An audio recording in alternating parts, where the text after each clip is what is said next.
Will adding a lift and bigger tires slow down the Rubicon 392?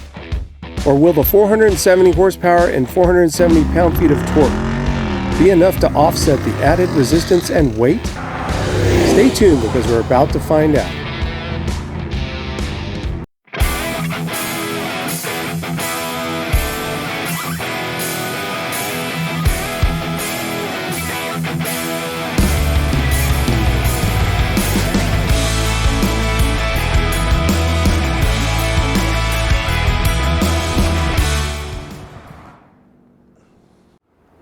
Hello everyone, welcome back to the channel. I'm Preston.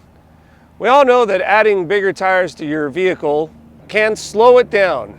I mean, you're adding all this rotational mass to all four wheels of the vehicle. A lot of times you're adding larger wheels as well, or wider wheels, and that adds a lot of rotational mass. A lot of times in order to add these larger wheels, you have to lift the vehicle up, which increases its wind resistance, its wind drag. So yeah, the main question is, to what extent does this affect the vehicle? How much does it slow it down? How does it affect the gas mileage? And you would say a lot of this is common sense. It's going to reduce your gas mileage, it's going to slow you down a little bit, and a lot of times people feel the need to re-gear the vehicle to make up part of that difference. But today I'd really like to take a closer look at how much difference does it make. This is a 2021 Jeep Wrangler Limited Rubicon 392 with the Extreme Recon package. It came stock with 35-inch BF Goodrich all-terrain tires and these beadlock capable wheels that are 17 by 8.5, I believe. And what I did was I added a 2.5-inch lift made by AEV, the dual sport lift. It came with the HD springs, which are supposed to yield closer to 3 inches. What I saw was roughly a 2.5-inch height increase over the Extreme Recon package. And then I fit these 37-inch BF Goodrich KM3 mud terrain TAs. Now, a lot of people like to point out that these BF Goodrich tires are smaller to size. You don't get a true 37, so to say, but that's the case with a lot of the tires. But I did measure the previous tires. These measure around 35 3/4 of an inch in height. The previous 35s, they were actually 315 70 17s. Those measured around roughly 33.5 inches. So that's still about a 2-inch increase in overall height and about an inch of extra ground clearance just from the tires alone. Now, the Extreme Recon package of the Rubicon JL comes with 4 56 gears. A standard V6 Rubicon has 4 10 gears, and the standard Rubicon 392 comes with 3 73 gears. So I think that's going to help make up some of the difference, but I don't have an exact way to measure the difference in speed today, but I do have, from a previous video, I have footage of driving, accelerating in this thing. I haven't had a chance yet to really give it the beans with this 2.5 to 3 inch AEV lift kit and the 37s. Let's do that today. We're going to do that and compare it to how it accelerated and drove before adding the lift and bigger tires. Ooh.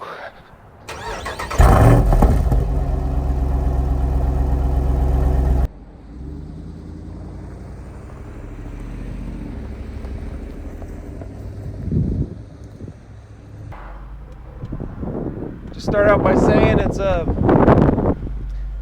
beautiful day, partly cloudy skies, around in the temperatures in the low 60s.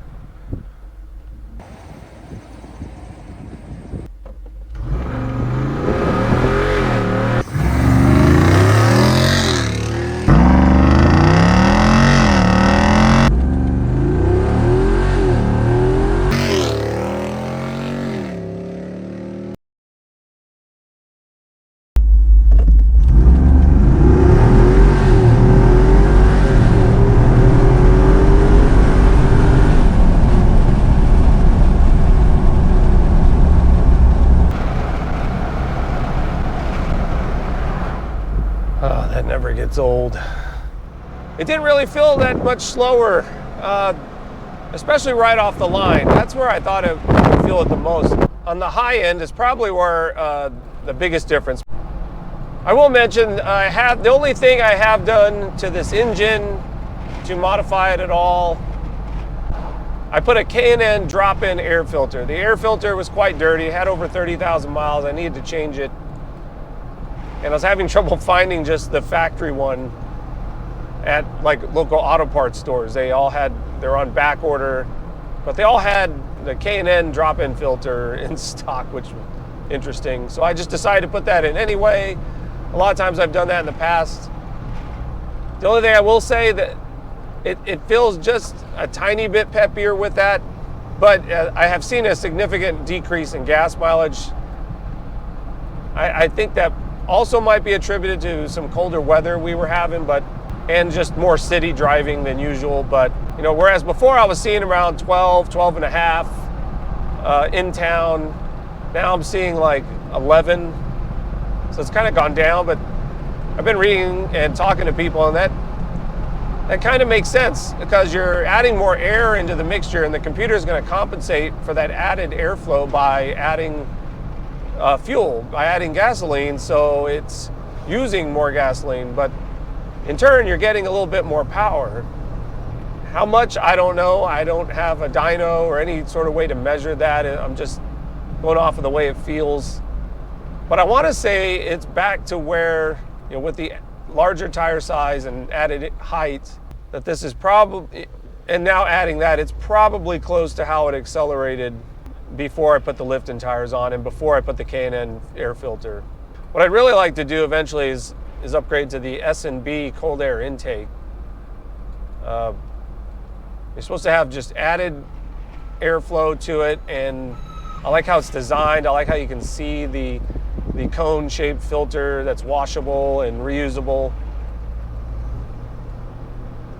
They are kind of pricey. I do wonder if it's justified, but I've actually done tests, and they do say that you get increased horsepower with that. The reason I'm putting this video out here is that it's been brought up recently that whether or not you should get an Extreme Recon. This is prior to 2024. Now all the Rubicon 392s come standard with basically the Extreme Recon package built into it, with the 35-inch tires, the extra height, etc. But the prior ones, you could get just the standard 392, which comes with 373 gearing and 33s, or move up to the Extreme Recon, get the bigger tires.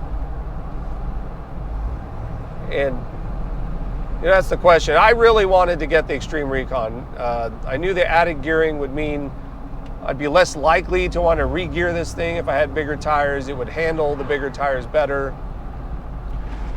And I think that's the case, because it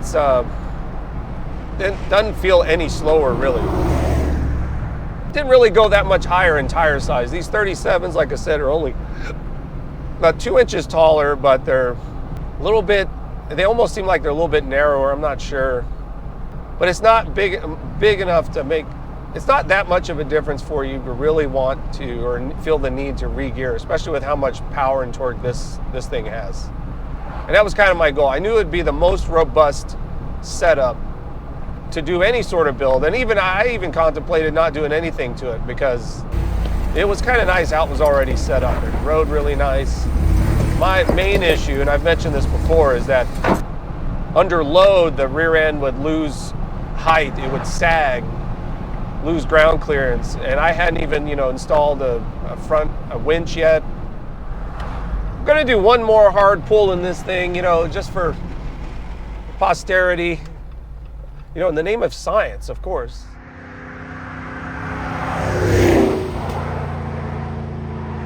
Airborne there?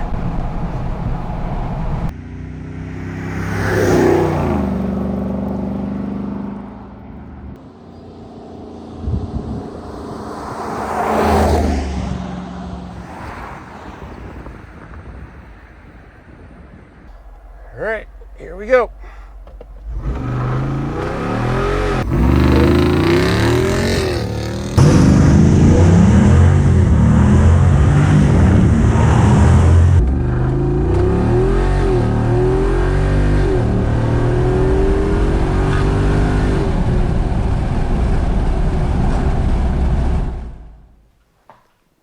After reviewing the footage, I have to say, the Jeep is accelerating 0 to 60 miles per hour in roughly 5 seconds. Maybe just a little bit over 5 seconds, maybe 5.1, 5.2. That's incredible, considering this has a 2.5-inch lift. Realistically, it's a 3-inch lift over a standard V6 JL Rubicon, and 37-inch mud terrain tires. That's insane. 5 seconds, 0 to 60 with this kind of lift, this kind of wind resistance, you know, pretty much a box that's on wheels, on large wheels, and it still goes 0 to 60 in basically 5 seconds. That's incredible. This thing, I just love this thing. It's amazing. I would never have dreamed there would even be a Jeep such as this back when I had my, years ago when I had my 2008, and it was sitting on 35-inch tires, not re-geared, with a 6-speed manual, and that thing would go 0 to 60 and probably, it was close to 13 seconds. That's insanely slow. I mean, most regular passenger cars these days go 0 to 60 much quicker than that. And I just took it as reality. I was like, well, this is what you get when you got off-road capability and can do the kinds of trails that thing could do. And this Jeep, the 392 that I have now lifted on bigger tires, is arguably more off-road capable than my 2008 red JK Unlimited Rubicon sitting on a 3-inch lift and 35s. Some great times we live in, great time to be an automotive enthusiast. Well guys, I hope you enjoyed this video.